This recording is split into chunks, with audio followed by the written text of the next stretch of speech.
大师兄，多宝道人开口，此事咱们难不成就这般算了？玄都大法师含笑摇头，无凭无据，如何去找背后算计者对峙？其心可诛！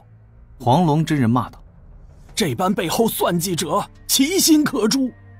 赵公明在旁抚了抚胡须，沉声道，这事儿确实不能就此过去，这般谣言此时已是遍布各处，平白污了火灵师侄的名声。但正如大师兄所言那般，知道是西方搞事，咱们又能如何呀？多宝也道，难不成咱们就要咽下这口恶气？如何算计？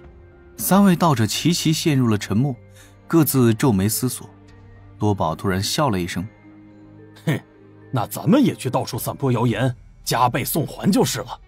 哎呀，倒是风言风语满天飞，没半点口实，最后吃亏的还是咱们呢。各位师兄。李长寿在角落中睁开双眼，气定神闲的一笑，震了震道袍下摆，站起身来。我有一计，或许可行。那8只眼睛顿时齐齐闪亮。赵公明拂须笑道，即将安出？李长寿做了一个道揖，随后便长身而起，笑道，此计不同以往，我称之为欲扬先抑。既然对手给了咱们这个机会，咱们不如充分利用。多宝道人不由问，如何利用？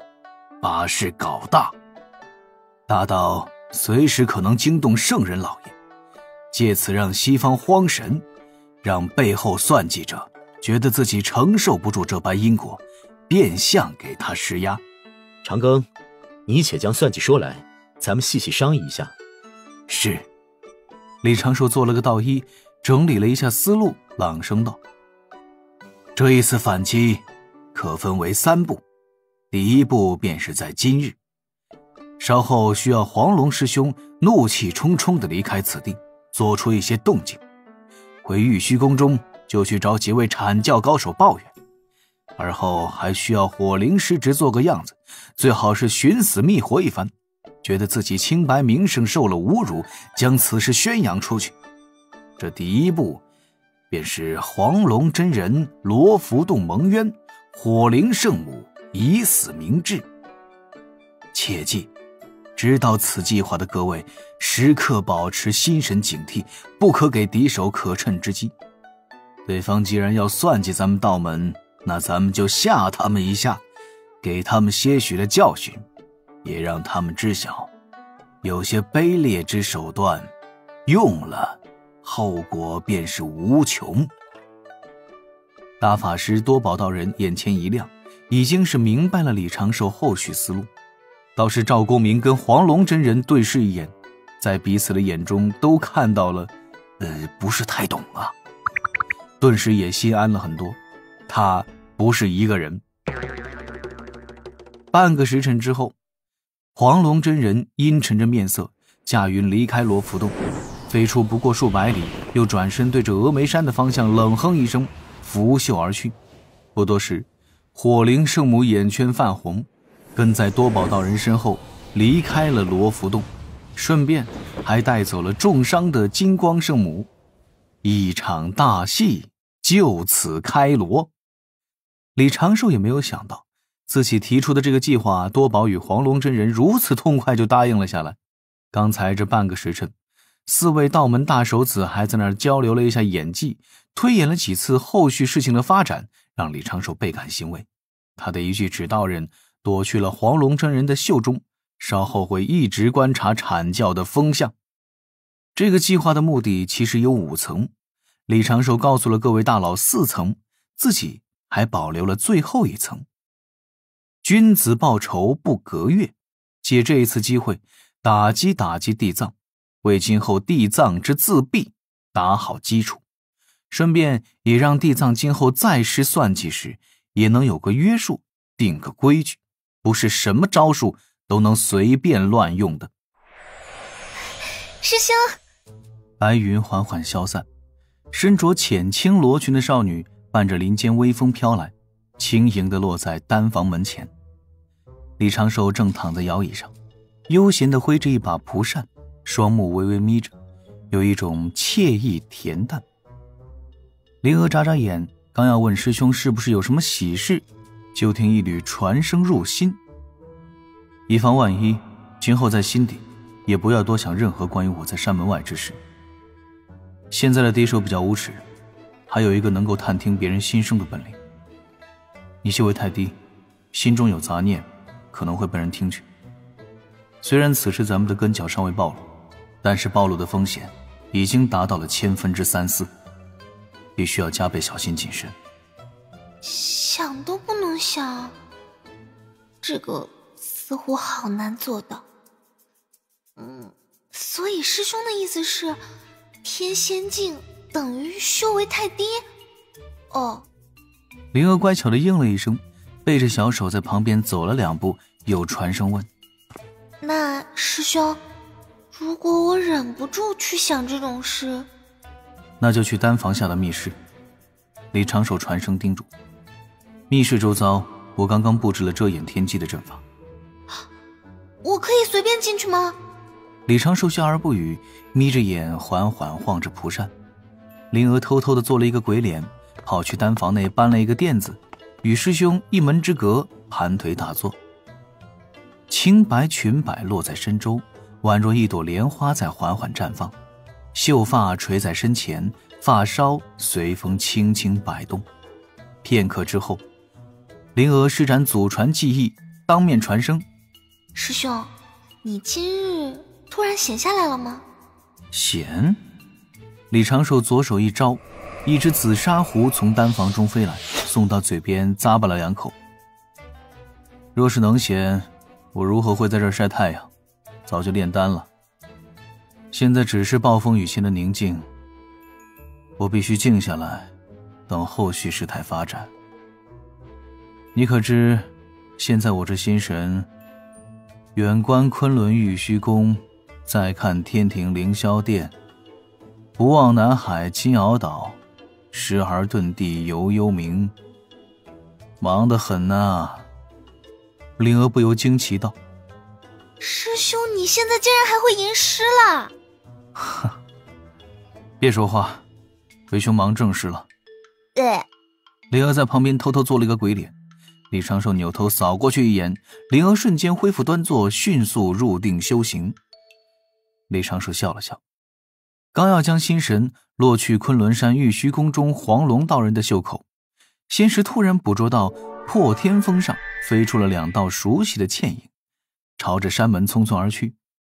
刚离开小琼峰的有情玄雅似乎有什么急事，陪着他师父江青山飞出了山门。紧接着又有2位长老3位门内执事自破天峰飞出山门，与有情玄雅师徒会合，一同驾云朝南方赶去。李长寿也有些纳闷，不知具体出了什么事，但是此时他还要忙阐教、截教、西方教与天庭的4方博弈，也没有办法多关注同门好友，稍后再打探一下吧。李长寿静心凝神，心神落归黄龙真人袖口中的指导人处。黄龙真人已经回了玉虚宫有几个时辰，他有些坐立不安，在自己修行的殿内来回走动，甚至还打翻了2只真爱的花瓶。这位阐教老师龙已经哼了6声，咬牙数次，跺脚不计其数，生动诠释了什么叫做忍一时越想越气，退一步越想越亏。再由李长寿不断的传声叮嘱，要引起旁人注意，表达出那种很想让人听到自己倾诉却又抹不开面皮的样子，这样是最真实的。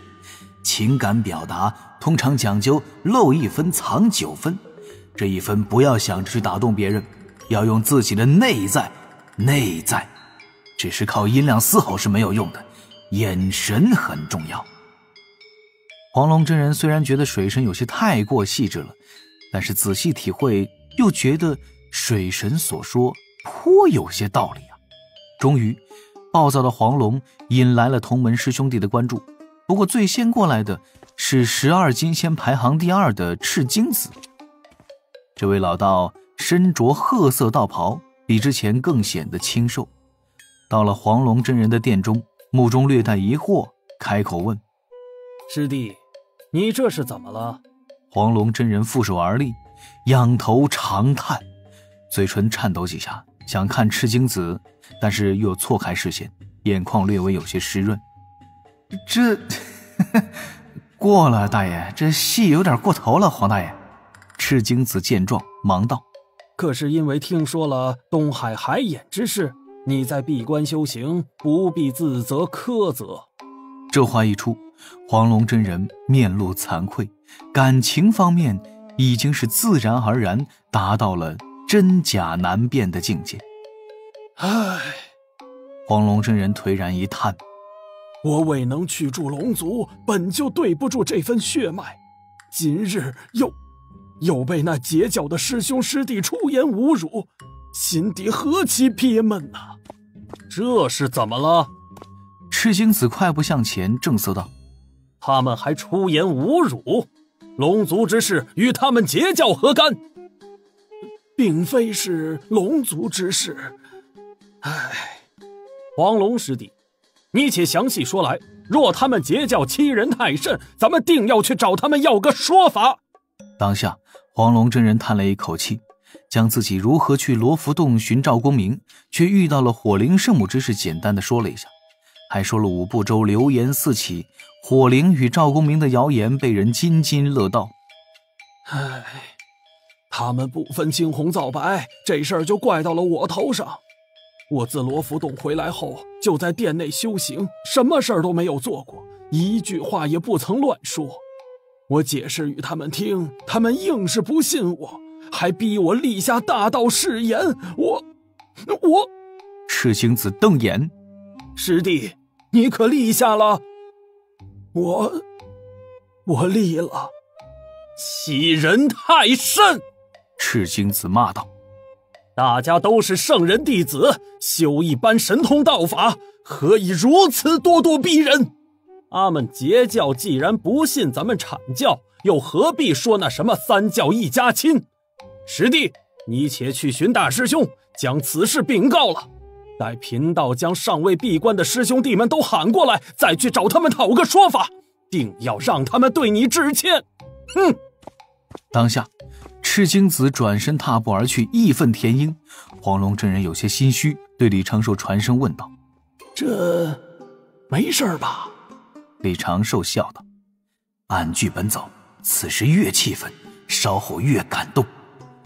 稍后去见广成子师兄，还是要将所有事详细禀告，得广成子师兄配合，这才是最重要的一环。黄龙真人站起身来，按赤精子所说，朝玉虚宫金殿而去。阐教这边事情进展颇为顺利，当广成子听闻是大法师多宝道人一同参与制定的这般算计，又听了黄龙道人详细讲述这种算计的种种好处，这位玉虚宫积金中的仙人思索一阵，总算点头答应了下来。待赤精子寻来了众多阐教大手子，玉鼎真人、太乙真人、巨留孙、文殊广法天尊、灵宝大法师、道行天尊，广成子一声令下，阐教众仙齐齐出了玉虚宫。正当阐教仙人们要去找截教兴师问罪，身后传来轻叹声，却是燃灯教主坐在云上迅速飘来，问他们为何要外出。广成子本是不想搭理，但一位身材不高、面容憨厚的12金仙已经站了出来，正是巨留孙。巨留孙道：副教主有所不知，那截教多宝师兄欺人太甚，辱骂黄龙师兄，我等气不过，要去找他们讨个说法。哦，燃灯皱眉道：我阐教本就与他们截教有数个元会的争执，三教源流大会仿佛就在昨日，他们截教已是如此按耐不住。截教号称万仙来朝，人多势众，今日贫道也随儿一同前往，看他能有什么手段。你看这煽风点火的来了。还好燃灯的现身早已经在李长寿的预料之内。正在海神庙后堂暗中搞阐教12金仙性格初步分析的李长寿，嘴角一撇，提笔写下了一行小字：噔噔噔噔噔。当下阐教惊动了大半12金仙一位副教主，外加100多名玉虚宫中修行仙人，浩浩荡荡向着东南方向赶去。众仙人刚飞到中神州中部区域，几位修为较高的12金仙便是皱眉，各自传声叮嘱，齐齐眺望东南。那里大片白云带着数百仙人正朝他们迎来。且看这数百仙人，最先一人便是身着锦袍的微胖道人，就是那个喜欢在宝物堆里面一拱一拱，是谣言。正是截教大师兄通天教主最爱的弟子多宝道人。多宝道人左手边那2位仙子格外的引人注目，一人身段高挑，身形纤秀，浅粉胸襟天鹅颈，抹胸长裙耀金光，头戴发饰也是金光闪闪，正是门内4大弟子之金灵圣母。这金灵圣母的实力在截教稳占前5，除却多宝道人，可以称之为截教通天教主座下第1仙。金灵圣母、云霄仙子、赵公明、乌云大仙4位大能的实力颇为相近，难分高下。不过真要切磋斗法，乌云大仙会有些吃亏，毕竟他没有什么重宝护身。再看金灵圣母身旁，还是那位绿裙绿发绿眼瞳的龟灵圣母。这3位门内大弟子，再加上多宝道人右手边站着的赵公明，以及其后跟着的金鳌岛10天君、九龙岛4小圣等等，当真称得上是高手如云。